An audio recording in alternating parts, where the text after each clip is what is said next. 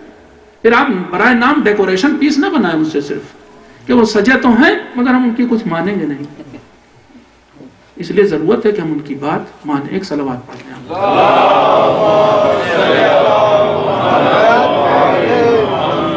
بس آخری بات میں ایک صاحب وہی بتانے لگے، میں نے کہا آپ ہی اگر گئے ہوتے جاپان ابھی، وہاں پر میں ہانگ کانگ میں بتاؤں، ہانگ کانگ میں میرے ساتھی قم میں پڑھے ہوئے میرے ساتھ کئی ایسے ساتھی ہیں کہ جنہوں نے ہانگ کانگ میں بھی عشرہ ایک کے بعد ایک کئی عشرہ پڑھا. ہانگ کانگ میں مجلسیں ہوتے ہوئے عشرہ ہوتے ہوئے شاید 30 برس سے زیادہ 35 برس ہو چکا. میں نے وہاں پوچھا بھائی تم لوگ ہانگ کانگ کی زبان جانتے ہو کیا؟ نہیں. وہاں پر یہ مجلسیں کس زبان میں ہوتی ہیں؟ یہ انڈین پاکستانی لوگ کس زبان میں؟ اردو میں ہوتی ہیں. آپ پتہ کر لیجئے جہاں جہاں ہم مائگریٹ کیے ہیں، صرف آپ امریکہ ہی تھوڑے نہ آئے، پاکستانی انڈین لوگ کہاں کہاں نہیں گئے، ان سب نے کیا وہاں کی لوکل لینگویج میں پروگرام کرنے شروع کر دیا؟ نہیں. میں نے کل بتایا تھا کہ انیس کا مرثیہ ایک کیریئر ہے کہ جس کے اوپر زبان نہ سمجھے. زبان آپ سوچتے ہیں زبان صرف معافی ضمیر کو، یعنی جو اندر فیلنگ ہے اسے ادا کرنے کا میڈیم ہے. نہیں، زبان ایک کیریئر ہے جس پر تمیز، تہذیب اور کلچر بھی چلتا ہے. رواں دواں کا آپ نہیں بتائیں گے تو وہ بچہ نہیں سیکھے گا. آپ اسے بتائیے کہ دیکھو کعبے کی طرف پیر کرنا جو کل بتایا تھا، قرآن کی طرف پیر کرنا، اسے سمجھنا ہے. اسے چند بار ہمارے بھی پیر درد کرتے تھے جب ہمارے ماں باپ کہتے تھے کہ پیر سمیٹ کے بیٹھو مجلس ہو رہی. ہم بھی اتنے ہی بڑے بچے تھے. شروع میں ہمیں کھلا، لیکن بعد میں سمجھ میں آیا کہ نہیں، تمیز تہذیب. ہمیں بھی برا لگتا تھا کہ مثلا ہر آدمی آ رہا ہے بوڑھا ہے تو ہم اس کے لیے کھڑے ہوئے جا رہے ہیں، جھک جھک کے سلام کر رہے ہیں. لیکن ایک زمانہ وہ آیا کہ جب ہمارے اندر یہ توفیق پیدا ہوئی کہ نہیں، ایسے بزرگ ہیں، ان کی احترام کرنا چاہیے. دھیرے دھیرے سمجھ آتی. پہلے دن سے میں نے کہا نا، رشید ترابی صاحب کی مجلس نہیں سمجھ میں آئے گی. اور ابھی بھی میرے پاس ایسی مجلسیں، ایسے کیسٹ رکھے ہیں جو سن 68 کا 65 کی مجلسیں میں آپ کے سامنے لگا دوں گا. آپ جو اتنی سن چکے ہیں، آپ 60% 70% سے زیادہ آپ نہیں سمجھ پائیں گے. اب بھی آپ اتنے سننے کے بعد. تو بہرحال کل ملا کر کے ہمیں اگر بچانا ہے تو بہت ساری چیزوں کو مد نظر رکھنا ہوگا. ہمیں بچوں کی تعلیم کا، اسلامی تعلیم کا انتظام کرنا ہوگا. یہ تو پتہ ہی آپ کو کہ باہر خطرہ ہے. جب خطرہ ہے تو پھر خطرے میں اپنے بچوں کو بھیج کر کے آپ توقع کر رہے ہیں کہ کچھ ہوگا نہیں، تو ایسا تو نہیں ہو سکتا. ایک آدھ نرالے ہوں گے جو نکل جائیں گے بھائی ایسے اچھے، لیکن اکثریت پھر کیا ہوگی؟ جہاں اینڈ اپ ہوگی. اور یہ اگر آپ نے اپنی نسل کے بعد والی نسل کا انتظام کر لیا تو اس کے بعد والی نسل تو بڑی مشکل ہے بات. تو کل ملا کر کے اس کا دھیان رکھیں. ایک روایت پڑھتا ہوں اور پھر مسائل پڑھتا ہوں. ایک صلوات پڑھتا ہوں.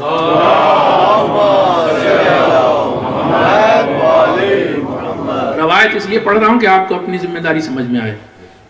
ایک شخص ہے جس کا نام ہے حماد سمندری، امام جعفر صادق علیہ السلام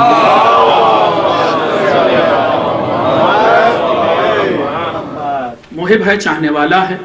امام کی خدمت میں آیا، کہتا قلت لأبی عبداللہ علیہ السلام، میں نے امام کی خدمت میں عرض کیا کہ انی ادخل دار الکفر، میں بہت سے موقعوں پر ایسی جگہ جاتا ہوں، سفر کرتا ہوں کہ جو دار کفر ہے، جہاں پر کفار ہیں.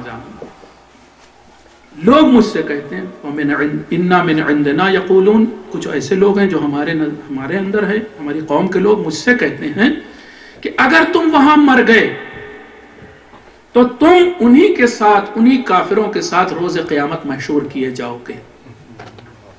مولا بتائیے کیا ایسا ہے؟ مولا نے فوراً یہ نہیں کہہ دیا کہ نہیں ٹھیک کوئی بات نہیں. امام نے پوچھا یہ بتاؤ جب تم وہاں جاتے ہو تو کیا ہماری تعلیمات کو یاد رکھتے ہو؟ اور صرف یہیں پہ بات نہیں ختم کی. تعلیمات کو یاد رکھنا یعنی اسلام کی، حقیقی اسلام کی تعلیمات پر عمل کرتے ہو، یاد رکھتے ہو. پھر یہی بات ختم نہیں کی، وَتَدْعُوا إِلَيْهِ، اور کیا لوگوں کو انوائٹ کرتے ہو ان تعلیمات کی طرف، پریچ کرتے ہو، تبلیغ کرتے ہو؟ کہا ہاں میں کرتا ہوں، وہاں جاتا ہوں، تعلیمات کو یاد پہ رکھتا ہوں، لوگوں کو بھی، ان کفار کو بھی، ان غیر مسلموں کو بھی بلاتا ہوں تعلیمات کی طرف، اس اہل بیت کی تعلیمات کی طرف، حقیقی اسلام کی طرف.